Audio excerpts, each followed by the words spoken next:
ভিডিওটি দেখার পর তুমিও নিজেকে ভাগ্যবান মনে করবে, কারণ ভাবুন আপনিও যদি নর্থ কোরিয়াতে জন্মাতেন তাহলে কি হতো।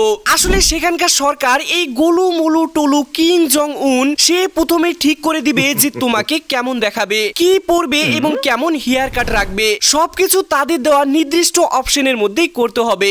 আর যদি এমনটা না করো তাহলে এইভাবে লটকিয়ে। শুধু তাই নয়, নর্থ কোরিয়ার প্রতিটি বাড়িতে দেশের নেতাদের ছবি একদম উপরে টাঙিয়ে রাখতে হবে।